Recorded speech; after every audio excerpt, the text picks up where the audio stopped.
also a day to honor the resilience of people living with HIV and remember all those persons we have lost in the fight.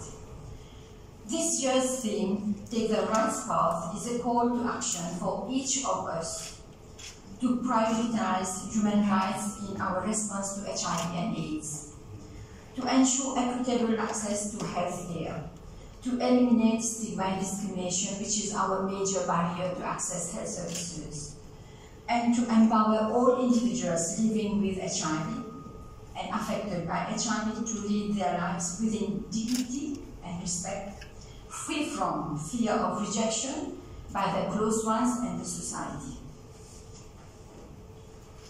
Together, we have the power to build a more inclusive, just, and compassionate society without leaving anyone behind. Much has been done since the beginning of the HIV epidemic in Mauritius. Policies, plans, protocols, and programs have been regularly reviewed to respond to the needs of the people living with and affected by HIV. The National Action Plan, which is rights-based and person-centered, elaborates on the strategic objectives and priority interventions necessary to have an AIDS-free generation by 2030.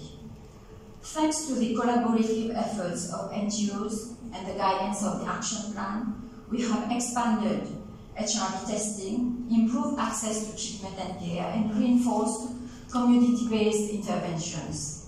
And today, we are launching HIV self-test to allow more people to know their status and access HIV services. A multi-sectoral approach has been adopted to implement HIV prevention, as HIV is not only a health concern, but a social and societal concern as well. HIV services have been decentralized to 8 service delivery points.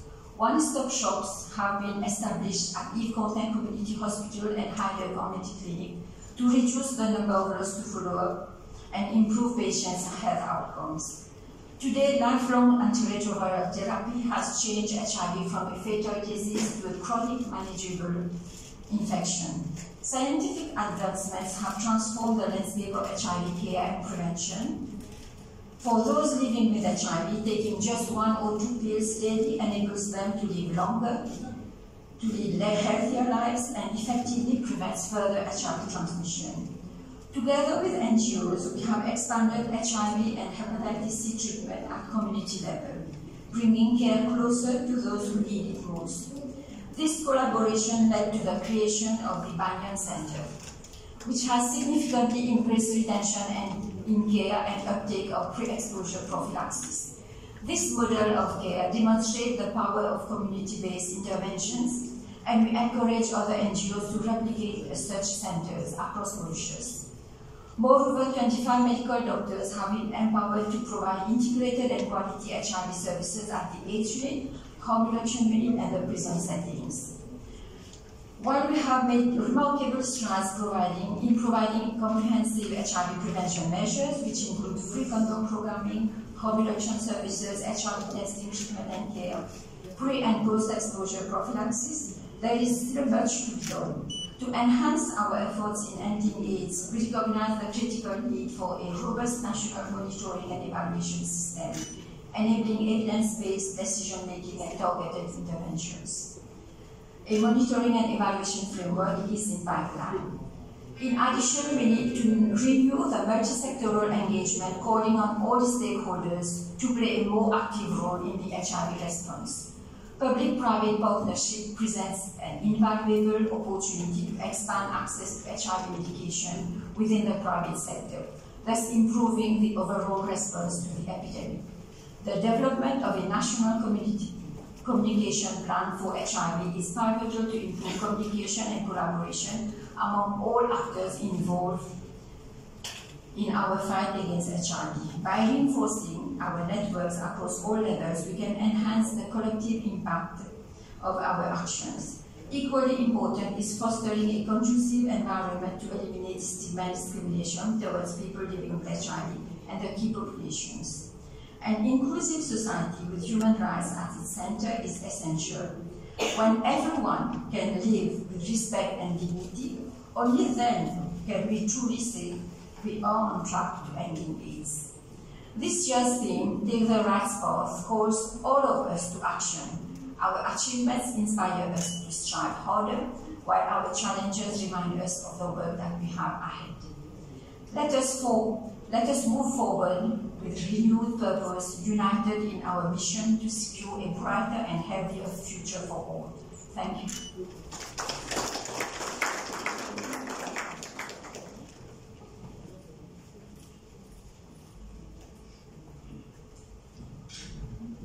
Thank you, Doctor. Distinguished guest, we have in our midst today a newly appointed Minister of Health and Wellness. I would like to highlight that this is his first official ceremony where the Minister is attending, and we are pleased and delighted to welcome him in this August Assembly. I now invite the Honourable Minister for his speech.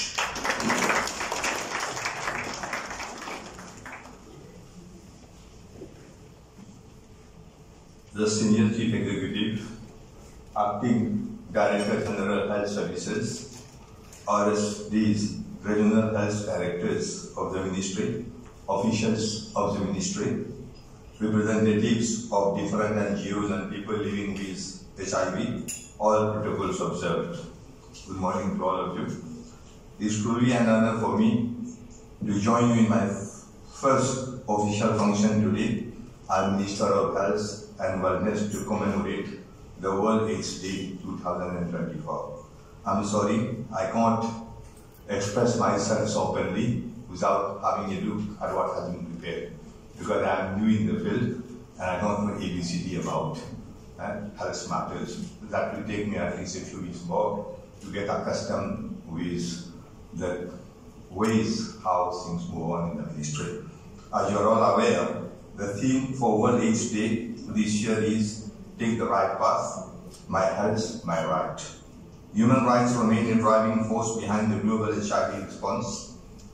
These also inspire commitments towards universal access to HIV treatment and efforts to break down barriers faced by people living with and affected by HIV.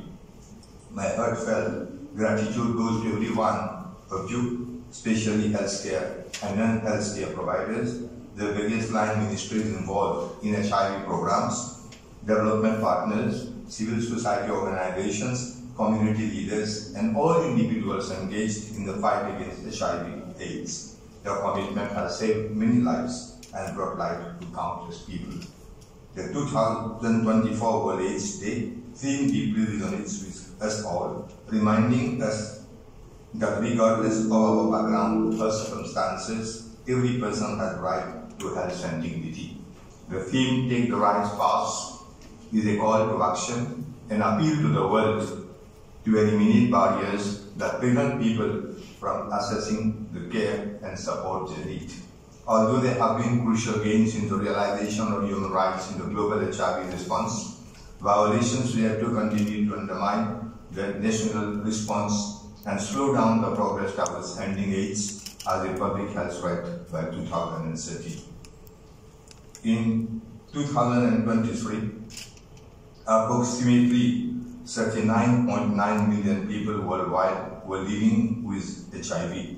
Women and girls were disproportionately affected, making up 53% of all people living with HIV. An estimated 1.3 million people were newly infected with HIV. As at end December 2023, 30.7 million people were accessing life-saving antiretroviral therapy. Only 84% of pregnant women living with HIV had access to HIV medicines to prevent transmission to the child. On a positive note, access to life-saving treatment is a public health success which led to a reduced number of AIDS-related deaths. Still, around 630,000 people died from AIDS-related illness worldwide, and one death has been reported among people living with HIV every minute. Several countries have reported a rise in new HIV infections, particularly among the key populations, which comprise people who inject drugs, men who have sex with men, sex workers, transgender people.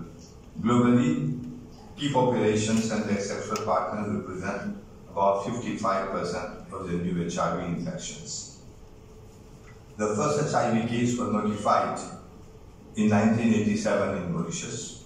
Most of the individuals diagnosed with HIV between 1987 to 1997 were predominantly among heterosexuals. The exponential rise in HIV among the people who inject drugs led to the enactment of HIV and AIDS Act 2006 to protect the rights of people infected with and affected by HIV. The government also implemented in the same year the harm reduction measures, namely the needle exchange program and the methadone substitution therapy to curb the HIV epidemic.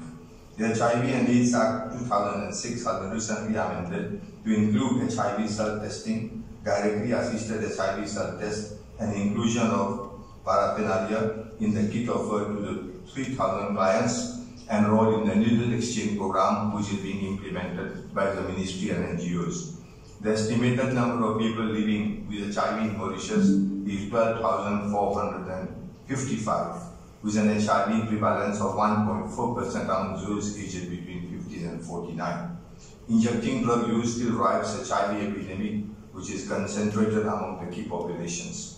From October 1987 to June 2024, 9,492 Mauritians have been diagnosed with HIV and around 2,200 have passed away. Of the 7,281 living with HIV, 73% of them, that is 5,326, are registered at the various HIV service delivery points across the country. As at end June 2024, there were 4,523 individuals initiated on antiretroviral treatment, with 70% of them adherent. Since the past 5 years, an average of 360 new HIV cases have been reported annually. It is worth mentioning that since 2010, Global Fund has remained our main external donor to support the HIV and harm reduction program in the country to a total of approximately 600 billion up to 2026. Mauritius has made significant strides in the fight against HIV with universal health coverage, continuum of HIV services, and public health approach as guiding principles. Targeted HIV prevention programs have led to more people knowing their status, ensuring earlier detection and timely treatment. Efforts to address the specific needs of those most affected by HIV will be reinforced by this government. HIV services and antiretroviral drugs are free of charge at the AIDS service delivery points in Mauritius. It is also available in prison settings. Transport costs are reimbursed since 2006 to patients attending their appointment. Over 137,000 HIV tests were carried out in 2023, both in health settings and in the community. In the first half of 2024, more than 72,000 HIV tests have been carried out. Rapid HIV tests are carried out in the community by both AIDS unit staff and the peer educators from NGOs involved in the fight against HIV. Prevention of mother-to-child transmission coverage is above 90%, and the early infant diagnosis has been introduced to reduce infant mortality rate among the HIV-positive babies. The uptake of pre-exposure prophylaxis and harm reduction services as effective prevention tools have increased through expansion of integrated HIV services at the one-stop shops established at regional level and at Banyan Community Center, PILS, New Villa. These milestones demonstrate the strength of collective efforts and the resilience of our communities. However, there remains marked challenges that needs to be addressed in the road ahead. These are first, stigma and discrimination, which act as major barriers to access HIV services. Self-stigma, fear of rejection by their close ones, and society hinders HIV-positive individuals access free of user post-HIV services. Second, strong, sustained commitment and collaboration from all stakeholders engaged in the management of high-risk groups with specific needs and third, the adoption of safe behavior across the highly vulnerable populations, in particular the adolescents and the young adults. My ministry will leave no stone unturned to ensure that all citizens have equal access to HIV services and quality care, with human rights at the center and community in the lead, and government is fully committed to transforming our challenges into opportunities. I urge all of us to take the right path together. Let us advocate for the rights of people living with and affected by HIV and dismantle stigma and discrimination in all its forms. Together we can build a society where health is not a privilege for a few but a right for all. It is with great pride that I officially announce the introduction of HIV self-testing and directly assisted HIV self-testing in Mauritius. This initiative marks a significant step forward in empowering individuals to take charge of their health, providing greater privacy, accessibility, and convenience in knowing one's HIV status. The objective of introducing HIV self-test is to enable the proportion of population who may not access traditional HIV testing services despite their availability and accessibility. HIV self-testing is not just a tool, it is a game changer. HIV self-test will be made available through the AIDS unit, harm reduction unit, our primary healthcare centers, NGOs, private pharmacies and other channels. My ministry will also provide training on HIV self-testing and directly assisted HIV self-testing aligned with provisions of HIV and AIDS Amendment Act 2023. The HIV testing guidelines and guidance documents will serve as key references. Intensive awareness sessions will be carried out to promote HIV testing and the importance of knowing one's HIV status to lead a better quality of life. As we embrace this innovative approach, we affirm our unwavering commitment to the health and well-being of our people, ensuring that no one is left behind. Together, with courage, determination, and solidarity, we can achieve the ambitious goal of ending AIDS as a public health threat by 2030. Thank you.